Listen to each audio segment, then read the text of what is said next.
그럼 큰 박수로 맞이해주시기 바랍니다.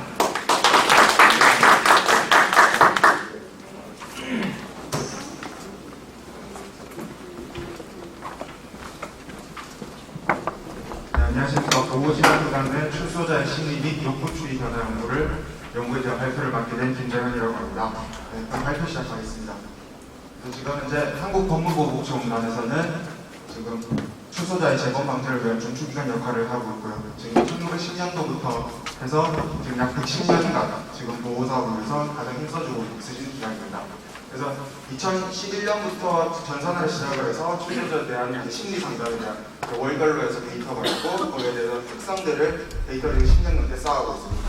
그래서 본 사업을 통해서 거기에 대한 이제 데이터에 대해서 어떻게 출소자가 이루어졌고 어떤 변수랑 관계가 어떻게 되는지 지금 이제 연구를 진행 중입니다. 그래서 현재 10년간 쌓인 데이터를 목표로 지금 출소자 중심의 욕구가 어떻게 돼 있고 그 욕구가 보호기간 내 초기, 중기, 말기에서 어떤 변화가 일어나는지 지금 현재 연구 중에 있습니다. 그래서 이에 대한 평가가 필요할 것 같아서 본 연구를 수행하게 되었습니다. 그래서 이론적 배경에 대해 말씀드리겠습니다. 뭐 공단뿐만 아니라 여러 복지기관에서는 이제 각종 평가를 진행하고 있는데 현재 평가 내역을 보시면 어떤 뭐 보호 개시가 몇 명이 됐는지 그다음 직업 훈련이 몇 명을 받았는지 지역을 몇 명을 받았는지 이런 산출 내역을 통해서 평가를 진행하고 있습니다. 여기에 대한 관계는 뭐 직업 훈련 몇 명 받았고 어떻게 몇 명이 참여했고 어떤 선생님이 투입됐고 그런 건 보시면 공급자 위주의 여기는 공급자 위주의 평가였었는데 이걸 이제는 이용자 중심 클라이언트 모델을 통한 평가가 이루어질 것으로 좀 나아갈 방향이지 않을까 생각하고 있습니다. 그래서 과제 중심 모델을 해서 단계별로 보호사업이 이제 단계별로 어떤 목표를 세우고 어떻게 이루어가는지에 대한 평가가 이제 이루어지면 좋을 것 같습니다. 그래서 거기서 이제 그러면은 인파워먼트 모델이라고 해서 그럼 출소에 대한 강점이 뭔가 원래는 공급자 위주로 해서 직업훈련 받으세요, 뭐 취업 받으세요, 뭐 가족 지원 받으세요 이렇게 했다면은 이제는 그 이용자들에 대해서 너 뭐가 필요하니? 이런 게 필요하시면 이런 게 있습니다. 그리고 이제 바꿔가는 이제 단계에 지금 있습니다.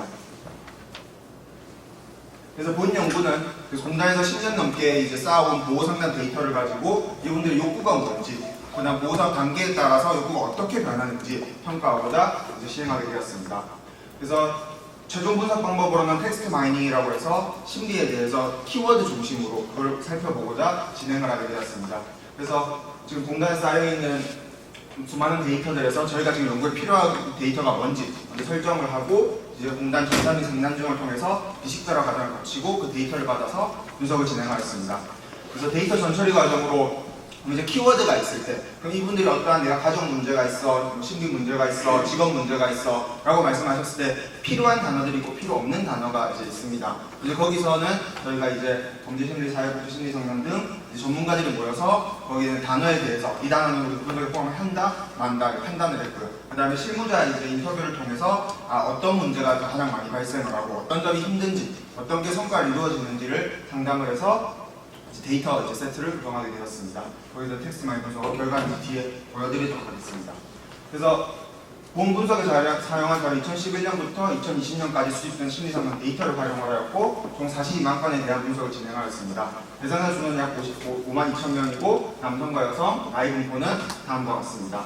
그래서 초범과 재범 비율을 따졌을 때 초범 84%, 재범은 15% 나왔습니다. 여기서 재범 설정은 그래서 처음에 교도소를 가서 보호 상담을 개시를 하고 보호가 끝났는데 다시 교도소를 가게 되어서 다시 이제 공단으로 사업을 다시 시행하게 된 인원을 재범으로 잡고 분석을 시행하였습니다.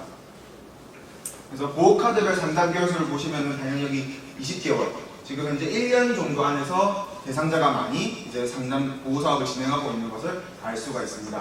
또한 통계청 자료를 보시게 되면은 1년 지금 1년을 기준으로 범죄가 증가, 재범률이 이 사이에 가장 재범이 많이 발생하는 것을 알 수가 있어서 이제 분석으로는 저희가 보호 개시에서 1개월까지 어떤 욕구가 발생을 했는지 그 다음 1개월, 3개월, 3개월에서 6개월, 6개월에서 1년 이 4단계에 걸쳐서 욕구가 어떻게 이루어지는지에 대해서 분석을 실시하였습니다.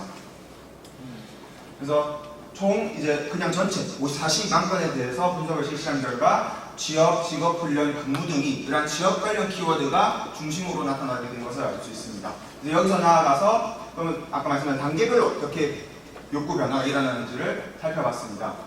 이제 이 히트맵이라고 이제 결과를 제시한 건데 그래서 1개월 시작부터 제일 처음 왔을 때 1개월간의 이제 상담 결과 1개월, 3개월, 4단계로 구분하고 보았고 지금 보면 색깔이 진해질수록 이 뒤에 처음에는 안 나타나던 상담 데이터가 뒤로 갈수록 많이 이제 언급이 된다는 소리고 진했는데 연해지는 것은 이제 점점 감소하고 있다는 것을 의미합니다. 그래서 보시게 되시면은 처음에 성실, 동료, 근무, 연락, 건강, 지속, 저축 등의 키워드는 증가하는 반면 직업훈련, 취득, 숙식, 학원, 자격, 긴급 번호 등은 키워드는 감소하는 것으로 나타났습니다. 그래서 이걸 해석을 했을 때 그래서 직업훈련 이런 단어는 뭔가 증가하면 좋을 것 같은데 저희가 이제 상담 내용을 하나만 확인한 결과 처음에 이제 직업훈련 받고 싶다 하고 해서 잘 이루어지게 되면은 그래서 감소하는 게 이제 맞다고 저희가 판단을 해서 공단이 지금 원하는 방향으로 가고 있구나. 직업훈련을 해서 뒤에는 감소하고 있구나. 그걸 알게 되었습니다. 다음으로 그래서 지금 저희가 이제 이런 단어들에 대해서 이제 상담 일지를 다 보고 이 단어가 의미하는 게 뭔지 이제 판단을 했고요.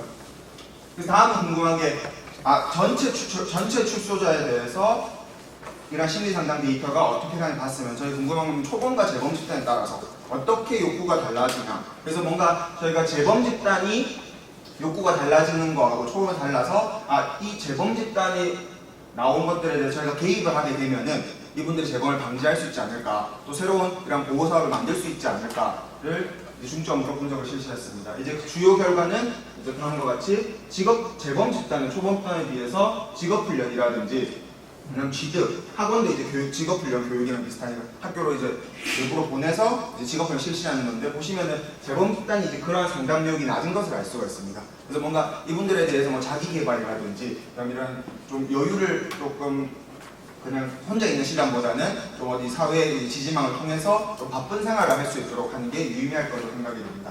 그다음 이런 숙식 단어도 재범 집단에서는 훨씬 더 오래 일한 데이터가 남아 있어서 이런 욕구가 계속 남아 있는 것을 저희가 확인할 수가 있었습니다.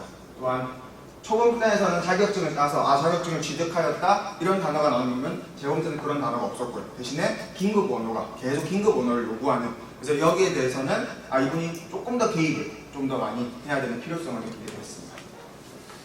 그래서 지금 앞서서는 주요 키워드별로 쭉 분포를 보았다면은 여기서 좀 변화가 좀 급격한가 초범 집단과 재범 집단을 했을 때 변화가 좀 많은 단어들을 확인한 결과 초범 집단은 가족, 업무 이런 단어들이 위에 위치한 것을 알 수 있습니다. 그래서 이러한 가족 지지 체계가 역시나 초범 집단에서는 재벌 막는 좀 기재가 되지 않았나라고 생각을 하게 되었고요.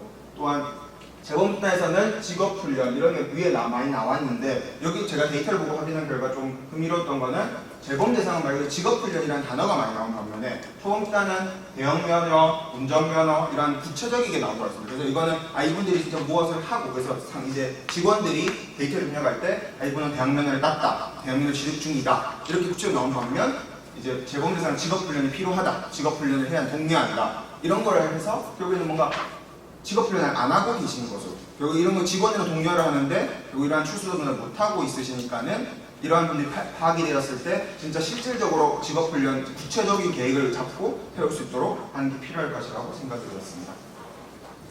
또한 이제 일자리랑 음주 문제들, 특히 음주 문제가 나와서 초범 집단은 그런 게 없었는데 재범 집단에서는 음주 문제 계속 상담을 직원이 하는 것을 보아서 이런 분들에 대한 개입도 필수적일 것 생각이 되었습니다.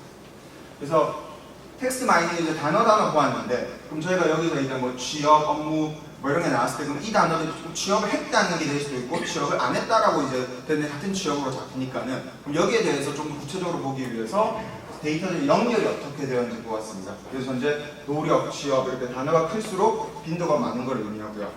그래서 이 단어들이 어떻게 연결되어 있고 어떤 단어를 결합하고 있는지 살펴보았습니다. 그래서 저희가 지금 보고 있는 거는 그래서 여기 하나하나 어떤 연결되어 있어서 어떤 연결을 가지는가 지금 분석 중에 있고요. 그래서 좀 빈도를 줄여가지고 보았을 때 결국 이런 노력이라는 단어는 그래서 직원들이 노력이 필요한 공유를 해야 취업 문제를 보았을 때 이런 취업은 직업 교육과 그리고 직업 훈련과 연관이 많이 되어 있고 취업이 이런 어떤 문제를 해결하는 기제로 작용하는 것을 다시 한번 확인할 수가 있었습니다. 그래서 이제 이러한 관계에서 전체 출소자에 대해서 텍스트를 한번 보고 그다음 기간별로 보고 초범과 재범 차이가 뭔지 본 지금 결과 내용입니다. 그래서 본 연구의 의의는 다음과 같습니다. 그래서 10년간 실시된 출소 상담 내용에 대한 분석을 실시하였고 거기에 대해서 보호사업 수행 기간별 출소자 욕구 변화를 이제 보았다는 의의가 있습니다. 그래서 이 결과를 토대로 그러면 재범 집단에 대해서 어떻게 개입을 해야 좀 저희가 이제 이러한 줄일 수 있을까, 재범 확률에 대해서 계속 연구를 진행 중에 있습니다. 그래서 나아갈 방향으로 원래는 계속 이제 경찰, 검찰에서 재범 사이클란이 있었다면은 법무보호복지원을 통해서 좀 사회 적응을 못해서 재범 방지하고 사회 안전망을 구축할 수 있기를 기대하고 있습니다. 발표는 여기까지 하겠습니다. 감사합니다.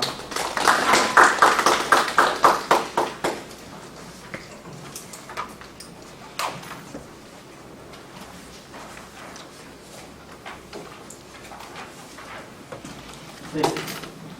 김정희 연구원께서는 보호사업을 받는 동안에 출소자들의 심리와 욕구가 전반적으로 어떻게 변화하는지에 대해서 텍스트 마이닝 기법을 이용해서 분석한 결과를 발표해 주셨습니다. 초범 집단과 재범 집단의 비교를 통해서 재범 집단의 개입 방향의 설정을 지원을 하는 아주 좋은 연구였다고 생각합니다.